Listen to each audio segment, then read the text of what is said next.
y asimismo al otro que había sido crucificado con él. Mas cuando llegaron a Jesús, como le vieron ya muerto, no le quebraron las piernas. Pero uno de los soldados le abrió el costado con una lanza, y al instante salió sangre y agua. Y el que lo vio da testimonio, y su testimonio es verdadero, y él sabe que dice verdad, para que vosotros también creáis. Porque estas cosas sucedieron para que se cumpliese la escritura: no será quebrado hueso suyo. Y también otra escritura que dice: mirarán al que traspasaron. Oramos al Señor. Padre de los cielos, gracias, Dios Todopoderoso, por la oportunidad, Señor de la gloria, oportunidad preciosa que nos das de meditar en tu palabra. Te pedimos, Padre Santo, que hables a cada una de nuestras vidas.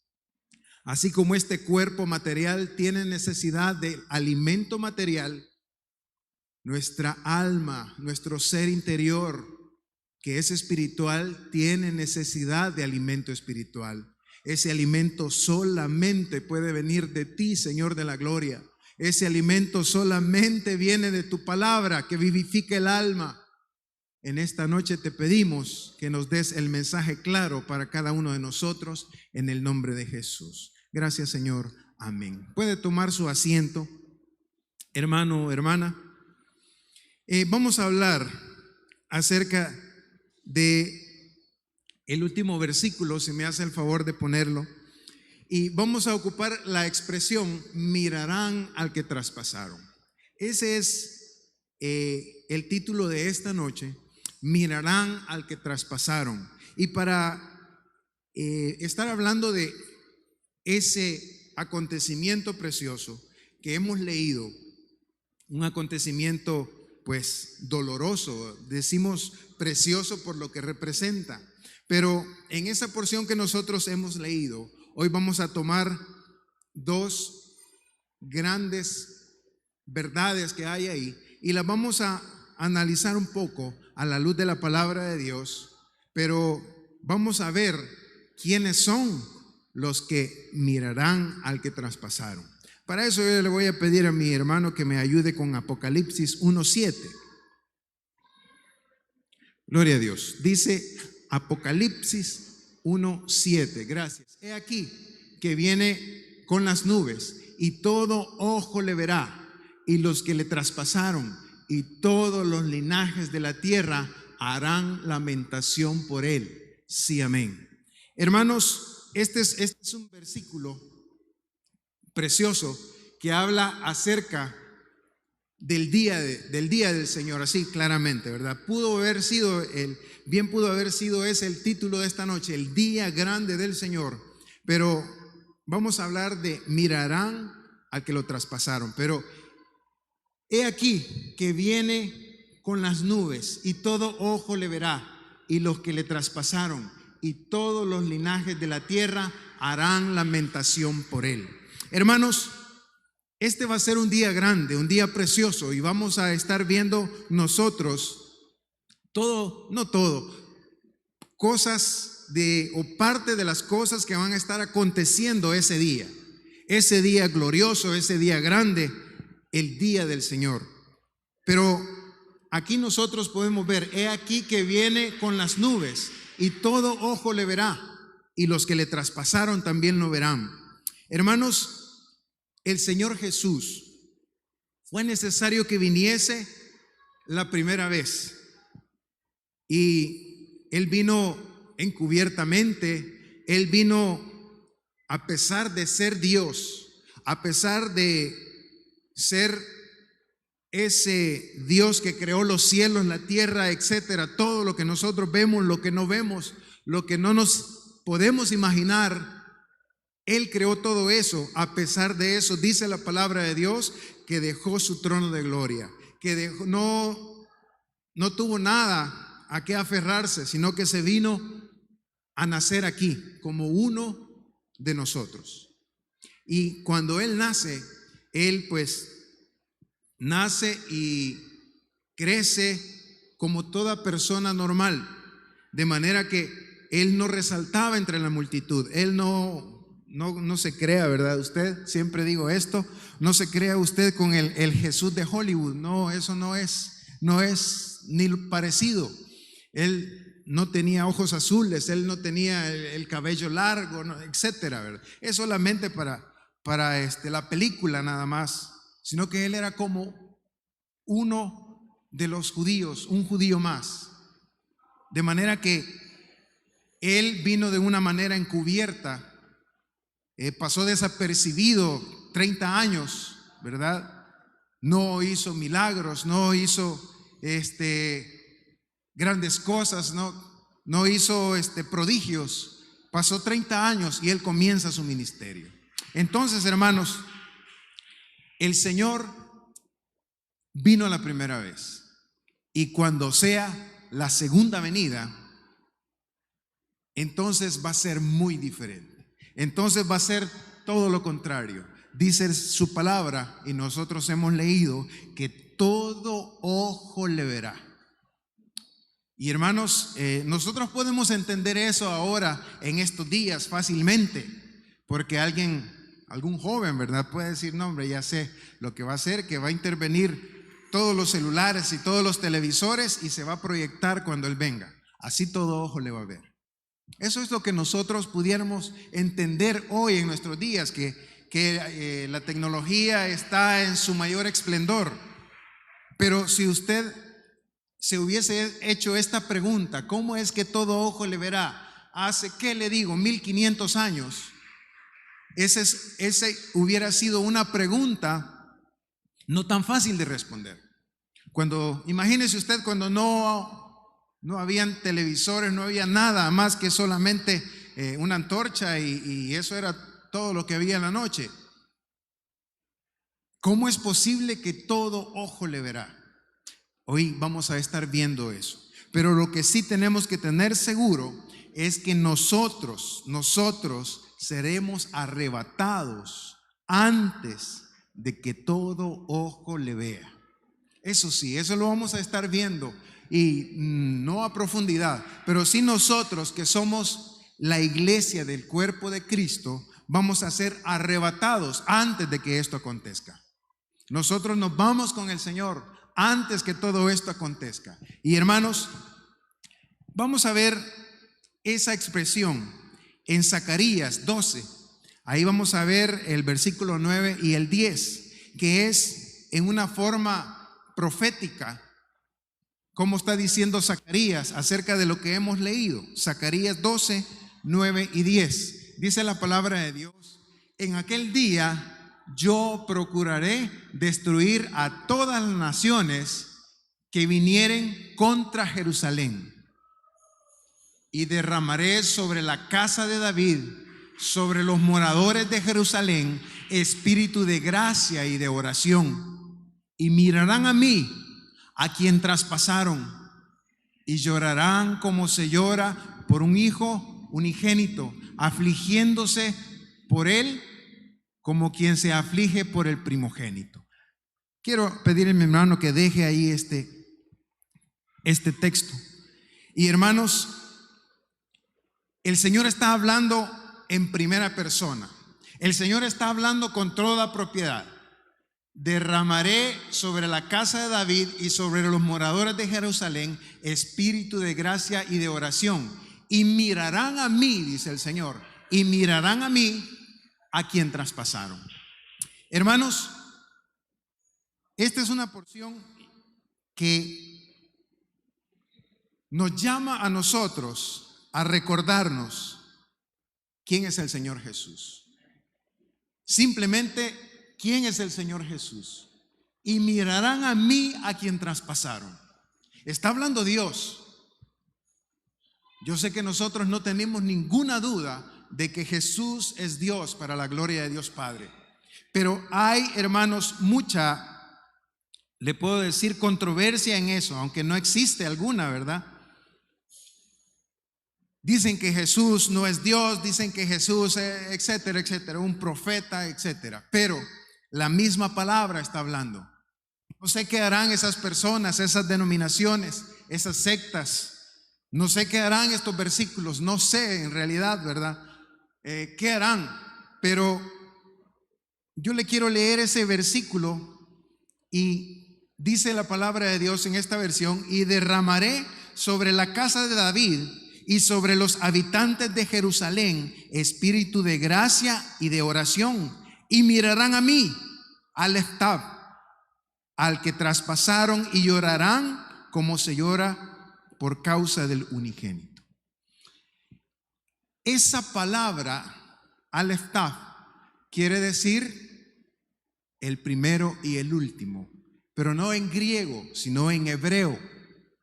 Y hermanos, la palabra de Dios empieza con el primero y el último en Génesis y termina con el primero y el último en Apocalipsis. La palabra de Dios empieza con Jesús en Génesis y la palabra de Dios termina con Jesús en el Apocalipsis. Nosotros estamos muy identificados con el alfa y la omega. Es la primera letra y la última del alfabeto griego. Y eso lo vemos en Apocalipsis. Así se cierra el Apocalipsis. Pero también así se abre el Génesis, con el primero y el último. Dice Génesis. Gracias por el agua, hermanos. Dice Génesis 1:1. Eso es para que no nos quede duda de quién es Jesús. En principio, Elohim al-Eftab creó los cielos y la tierra. En principio, Elohim, Alfa y Omega, digamos, creó los cielos y la tierra. En principio, Elohim, el primero y el último, creó los cielos y la tierra. Así comienza la Sagrada Escritura y así termina.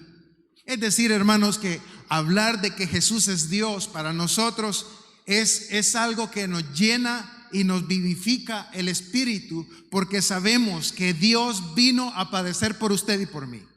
Sabemos que Dios dejó toda su gloria, porque lo dice la palabra, y Él vino a padecer en esa cruz por usted y por mí. Entonces, por eso Dios está hablando en primera persona. Y el pueblo de Israel es el que lo traspasó. El pueblo de Israel es el que traspasó sus manos, traspasó su costado, es el que le hizo morir. Y hermanos,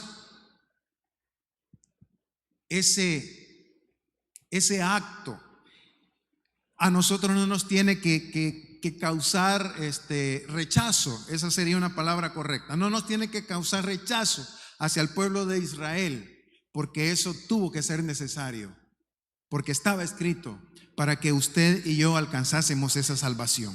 Así que Jesús es Dios para la gloria de Dios Padre. Y ese versículo nos da testimonio acerca de eso. Pero también, hermano, ahí en Zacarías, vamos a seguir capítulo 13, versículo 6. Y aquí es una parte muy preciosa. Gracias, hermanos, por el Génesis. Aquí es una parte muy preciosa que dice: y le preguntarán, ¿qué heridas son estas en tus manos? Y él responderá, con ellas fui herido en casa de mis amigos. Otra versión dice, con ellas fui herido en casa de los que me aman. Hermanos, no hay ninguna duda de que Israel tuvo que entregar a Cristo. Israel tuvo que entregar al Señor Jesús a muerte, porque ya estaba establecido así. Sus ojos, sus corazones, yo no sé, fueron velados para que no vieran a ese ser precioso que era el Mesías esperado. Ellos esperan al Mesías. Ellos en ese tiempo estaban esperando al Mesías. Ellos ahorita esperan al Mesías. Ellos están ansiosos esperando el Mesías. Y estaba escrito mucho acerca de él. Y ellos conocían todo, pero no conocieron que él era el Mesías. Entonces,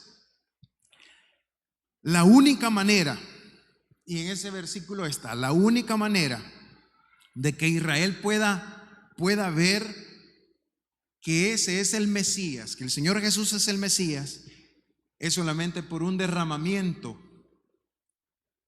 de espíritu de gracia y de oración. Esa es la única manera. Y hermanos, le voy a pedir a mi hermano que ponga de nuevo Zacarías 12:10. Gracias, hermano. Porque dice: y derramaré sobre la casa de David y sobre los moradores de Jerusalén espíritu de gracia y de oración, y mirarán a mí, a quien traspasaron. Hermanos, nosotros como iglesia de Cristo, nosotros estamos esperando un avivamiento. Nosotros estamos esperando que el Espíritu Santo venga y llene. Nosotros estamos esperando que el Señor, a veces pedimos una doble porción, así como la pidió Eliseo, ¿verdad? Pero tal cosa no va a venir. Oiga bien lo que le voy a decir. Ese avivamiento no va a venir. Esa doble porción no va a venir, porque ya la tenemos. En el antiguo pacto, Eliseo pidió una doble porción porque no había sido, así claramente, no había padecido el Cristo, y el Espíritu Santo no podía entrar en la persona, porque la ley no quitaba los pecados. La ley solamente servía para postergar un año más. Y se daba el Yom Kippur, el Señor perdonaba los pecados, pero no los perdonaba interiormente, no quitaba esa carga de pecado, sino que tenían que esperar un año más. Por esa razón el Espíritu Santo no podía entrar en las personas. Por esa razón la palabra de Dios dice que el Espíritu Santo vino sobre David. Por eso la palabra de Dios dice que el Espíritu Santo vino sobre el profeta, vino sobre, pero no dentro. Desde que el Señor Jesús muere en esa cruz, a esos 120 que estaban esperando la promesa del Señor, desde ese día el Señor Jesús mandó su Espíritu Santo y entró en cada uno de nosotros. De manera que este es el tiempo, hermano. De manera que este es el momento. Usted tiene el Espíritu Santo, usted tiene el avivamiento, usted tiene la presencia de Dios. Y hoy vamos a ver un punto importante acerca de eso. Pero, aquí está el pero: Israel no. Israel no reconoce a Jesús como su Mesías. Israel está esperando que venga el Mesías. Y solamente pueden reconocer a Jesús de Nazaret como el Mesías cuando se derrame espíritu de gracia y de oración. Por la misericordia de Dios, pues. Así como nosotros hemos recibido a Cristo por misericordia, porque si no fuese por la misericordia de Dios, yo no estuviera acá. Porque yo no soy, al reino de los cielos no se entra por inteligente, así claro. No crea usted que, no hombre, si yo eché de ver que yo llevaba el camino torcido. No, hermano, son mentiras. Usted se hubiera ido a dar en los dientes y más, y no reconoce usted. Porque eso no es de inteligencia, eso es de misericordia, eso es la gracia que el Señor nos regala. Entonces, solamente así va a poder Israel reconocer a ese que crucificaron en la cruz como el Mesías. Solamente así. Por eso el Señor va a derramar espíritu de gracia y oración.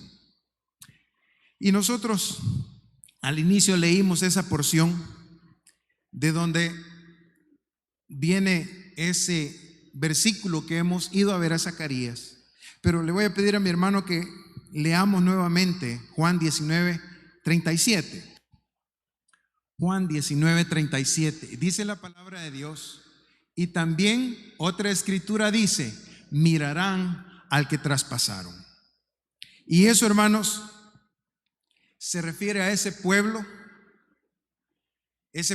que va a sufrir mucho, ese pueblo que ahorita fue dejado a merced del mundo, ese pueblo que no tiene, oiga bien hermano, ese pueblo que no tiene el Espíritu Santo. El israelita que no cree en el Señor Jesús no tiene el Espíritu Santo dentro. Es como una persona que no ha creído en Cristo, así. Porque la ley dejó de practicarse hasta que murió Cristo, porque Él cumplió la ley. De ahí para acá no existe ningún sacrificio físico que pueda pagar la salvación, así, que pueda pagar por el pecado. No existe. Entonces, quien no reconozca al Señor Jesús, no entra el Espíritu Santo. Pasaba lo mismo que en el antiguo pacto, porque en la vida no ha sido cancelado ese precio por el pecado. Entonces, por eso no se puede. Por eso no puede un israelita tener el Espíritu Santo, salvo la manada pequeña, que son lo que habla la palabra de Dios, que son los israelitas que han creído en el Señor Jesús como su Salvador. Entonces, hermanos, este pueblo, nosotros a veces creímos que nosotros íbamos a ver al que traspasaron, pero no, es el pueblo de Israel. Y esta profecía es para ellos. Esta profecía es para el pueblo de Israel. Pero aquí hay algo para nosotros y algo bien precioso. Y es como un paréntesis que yo voy a hacer. Y yo quiero que veamos ese mismo Juan 19. Comencemos a verlo desde el 31. Porque ahí hay algo muy precioso que lo vamos a ver en esta noche. Entonces los judíos, por cuanto era la preparación de la Pascua, a fin de que los cuerpos no quedasen en la cruz el día de reposo, pues aquel día de reposo era gran solemnidad. Entonces los judíos, por cuanto era el 32, hermano, gracias, vinieron pues los soldados y quebraron las piernas al primero y asimismo al otro que había sido crucificado con él.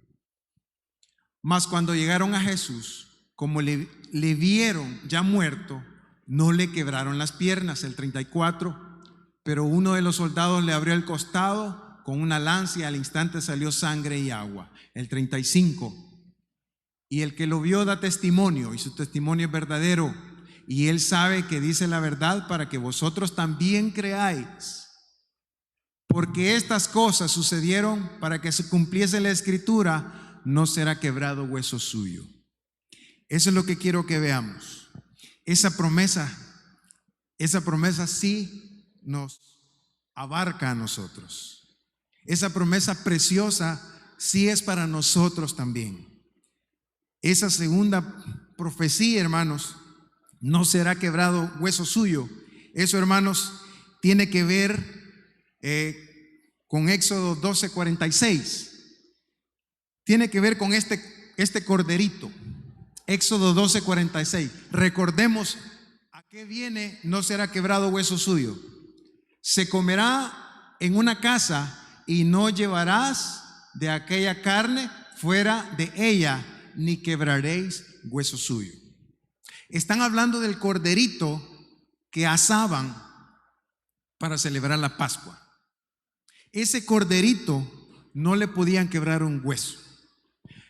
Ni podían decir, entonces ya mañana es la Pascua, agarrá el corderito y tráete ese que tiene la pata quebrada, vamos a aprovechar. No se podía. Tiene que ser perfecto. Tenía que ser un corderito perfecto. Y así lo asaban. Y hermanos, pero no será quebrado hueso suyo. Y eso a nosotros, pues, esto fue escrito mucho tiempo, ¿verdad? Antes del Señor Jesús. Entonces, eso de no será quebrado hueso suyo, lo podemos ver en Efesios 5:30.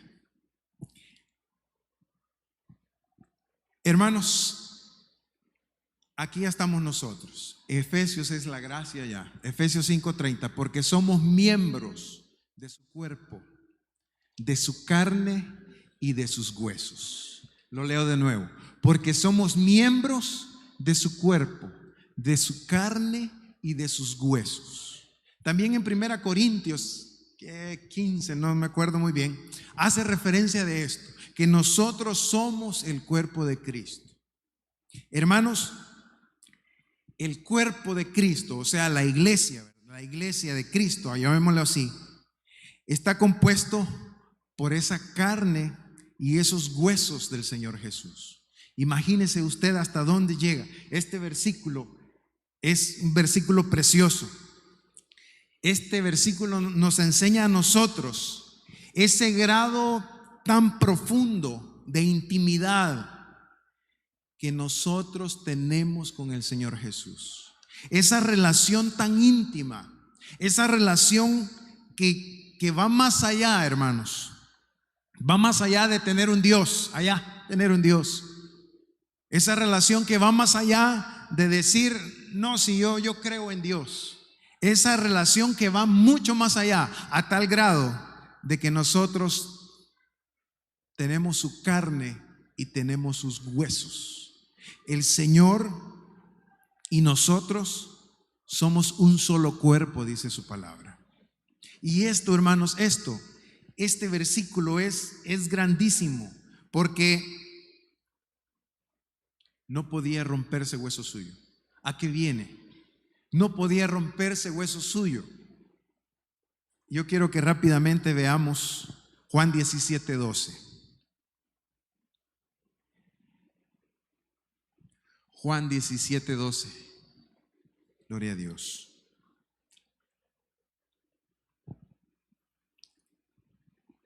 Juan 17:12.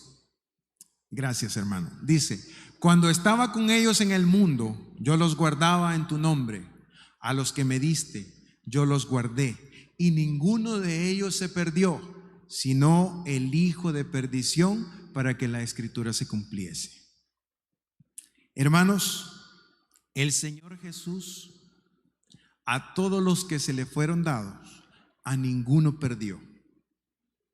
Y en esa oración, porque es una oración que el Señor Jesús tiene, Juan capítulo 17, en esa oración estamos incluidos nosotros.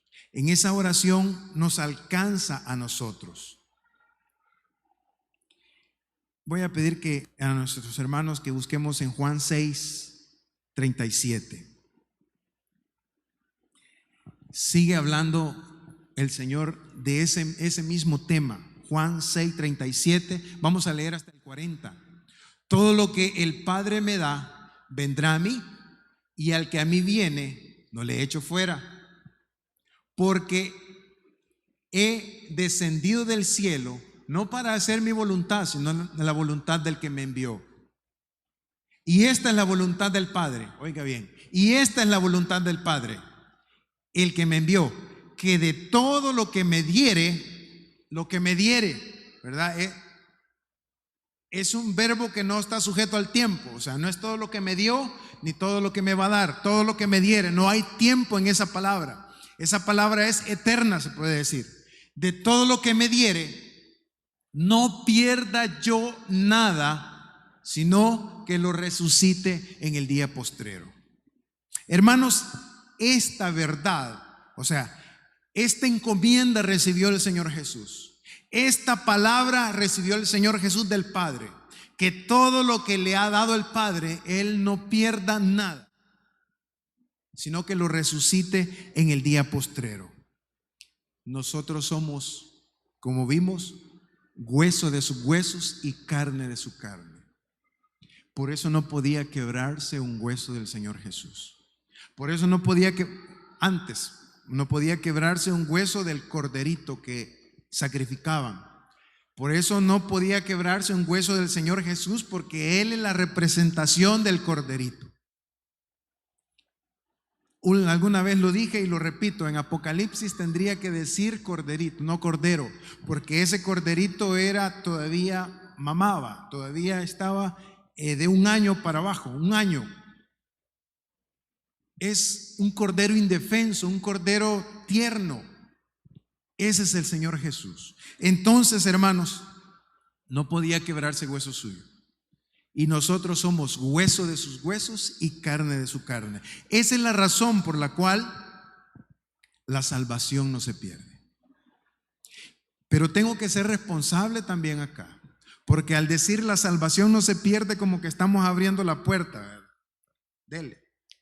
No, hermano. Es cuestión de esencia. El que es salvo no está interesado en el pecado.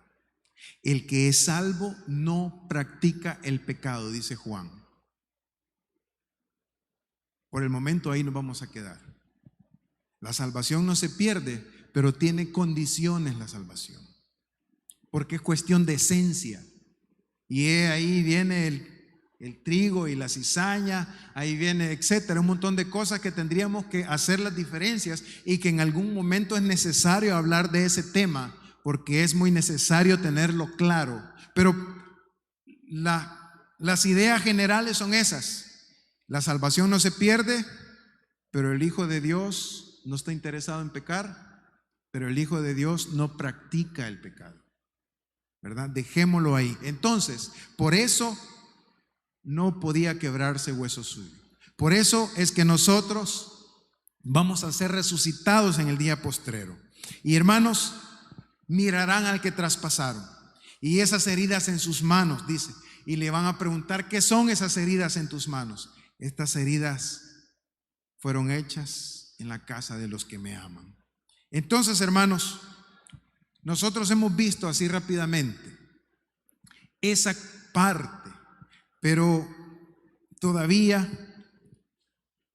quiero que veamos Apocalipsis 10:6, y es ahí ese día. Ahorita vamos a ver ese día. Hemos visto quiénes, hemos visto quién es el Mesías, hemos visto qué pueblo, hemos visto quiénes somos nosotros, pero ese día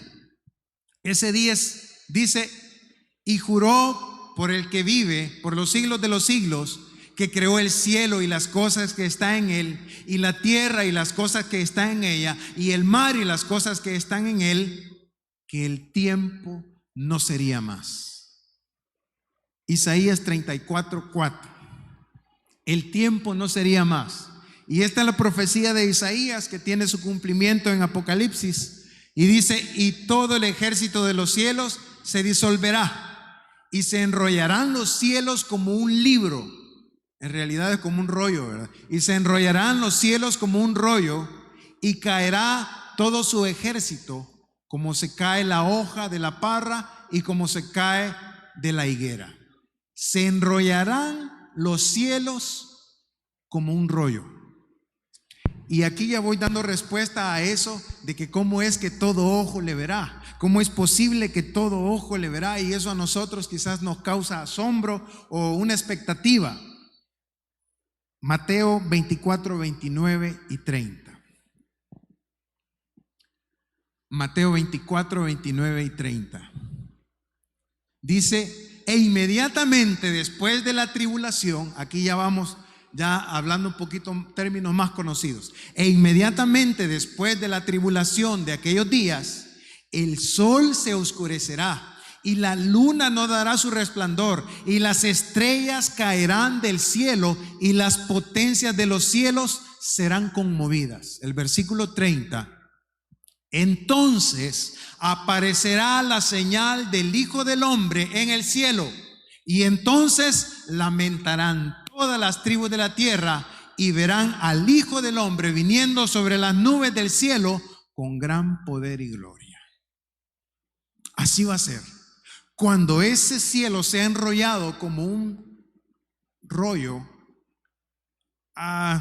nosotros no tenemos la idea de los rollos donde escribían, pero yo siempre hago, quizás no es lo mejor, por ejemplo, pero como el papel higiénico, haga de caso usted, ahí escribían y así lo enrollaban.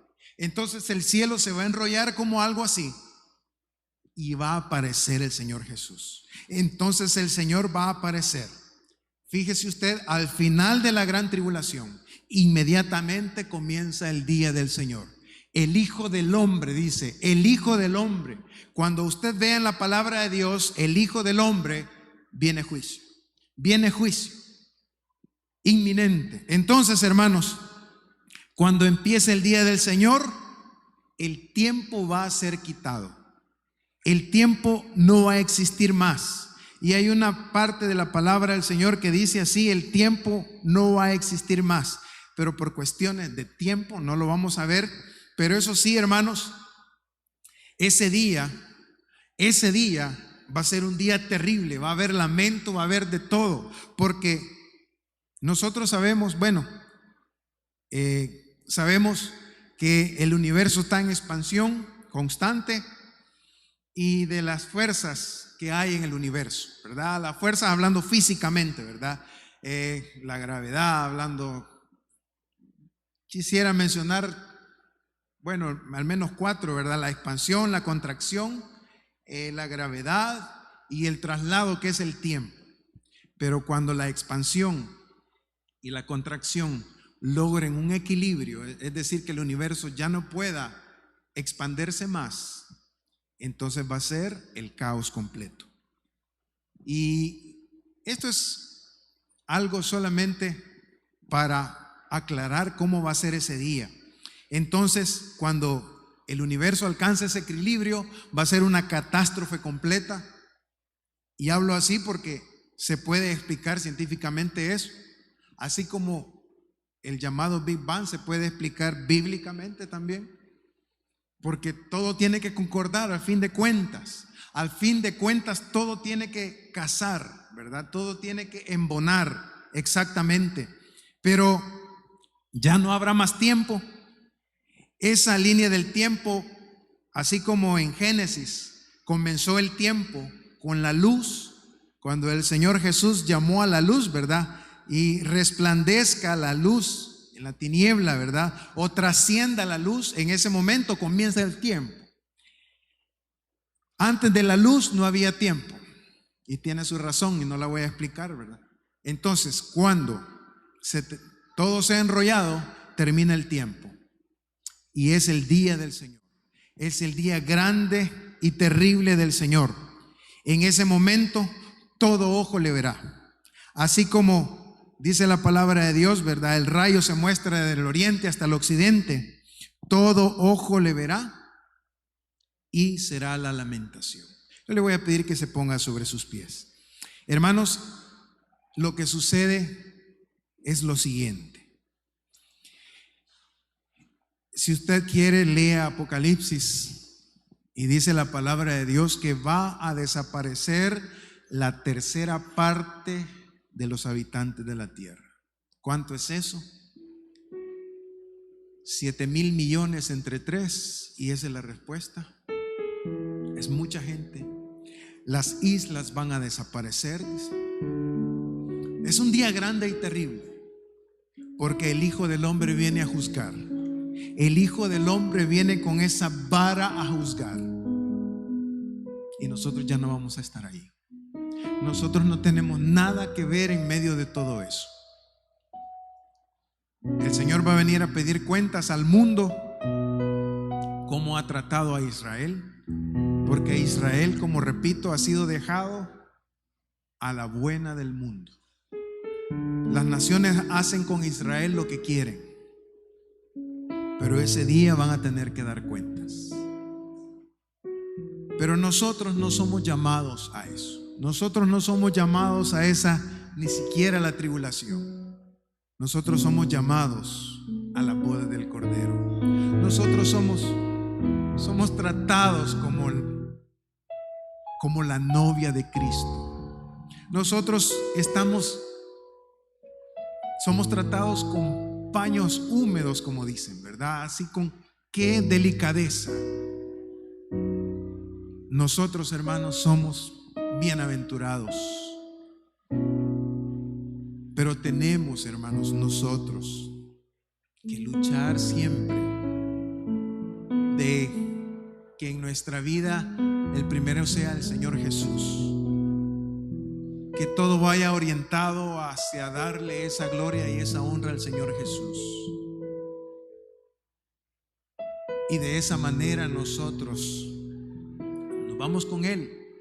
De esa manera no será quebrado hueso suyo. De esa manera el Padre le dio al Hijo los que tenía que cuidar, y Él los va a resucitar en el día postrero. Eso somos nosotros. Todo esto no nos va a suceder por la misericordia de Dios, pero es necesario que nosotros lo entendamos. La segunda venida de Cristo viene juicio. La segunda venida de Cristo viene Él a regir con vara de hierro. De ahí comienzan los 1000 años. De ahí comienza el milenio. Y no vamos a hablar de eso, pero sí vamos a recordar que nosotros somos bienaventurados y que esa salvación no nos cuesta nada. Esa salvación es por gracia, esa salvación es un regalo, pero nosotros tenemos que obedecer al Señor. Oramos al Señor. Gracias te damos, Dios Todopoderoso, porque ese día terrible, Señor de la gloria, ese día grande y glorioso, ese día imponente que viene, ese día donde todo ojo te verá, Señor de los cielos, va a ser un espectáculo cual nunca jamás se ha visto, Señor de los cielos. Ese cielo va a ser enrollado, dice tu palabra, y así va a suceder porque tu palabra lo dice, y todos los elementos se fundirán y todo, Padre celestial, será un caos en este mundo. Y tú vienes, Señor Jesús, a pedir cuentas. Padre de los cielos, ayúdanos a nosotros a seguir fieles a ti. Ayúdanos al que no estamos bien contigo a ponernos bien, Señor, ya que hay tiempo, bendito Dios, ya que hay oportunidad, Señor, bendito sea tu nombre, ya que las puertas están abiertas en este momento, Padre celestial. Hoy es cuando nosotros podemos venir a ti. Hoy es el tiempo adecuado. Si algún amigo, si alguien está viendo y quiere ser parte del cuerpo de Cristo, solamente tiene que aceptarle en su corazón. El Señor Jesús va a salvar su vida. El Señor Jesús le va a llevar a su reino. El Señor Jesús le va a dar la salvación. Y de esa manera no vamos a pasar nosotros nada de todo esto, Señor de la gloria. Gracias, Padre celestial, porque tú nos has bendecido con esta salvación gratuita. Gracias, Señor de la gloria, porque tú padeciste por nosotros y fue pagado todo. Está cancelado todo, Señor del cielo. Solamente el ser humano tiene que creer en ti. Solamente tiene que arrodillarse delante de ti y reconocerte como el único y suficiente Salvador. Padre de los cielos, ayúdanos, Señor, a seguir esta lucha, porque la carne, Señor de los cielos, pide lo de ella, pero también el alma, el espíritu, Señor, está vivificándose contigo. Ayúdanos, Señor de los cielos, a seguir fieles a ti, a seguir en ese camino angosto, a llegar, Señor de la gloria, hasta el último día, anhelándote, esperándote. En el nombre de Jesús te lo pedimos. También te pedimos por algún hermano que esté enfermo en casa. Señor de la gloria, pon tu mano preciosa allí, Señor, y sana en el nombre de Jesús. Llega a mi casa, Señor, y obra en sanidad en el nombre de Jesús, te lo pedimos. También si algún hermano vino con un problema, una situación difícil, resuelve, Señor, con ese poder incomparable. No hay problema más grande que tú. Obra, Señor, en medio de tu pueblo, en el nombre de Jesús. Guarda a nuestro pastor que está en sus labores, en el nombre de Jesús te lo pedimos. Y guárdanos y protégenos de regreso a nuestros hogares. Todo te lo pedimos en el nombre de Jesús. Gracias, Señor de los cielos. Amén y amén. Gloria a Dios. Que el Señor nos bendiga.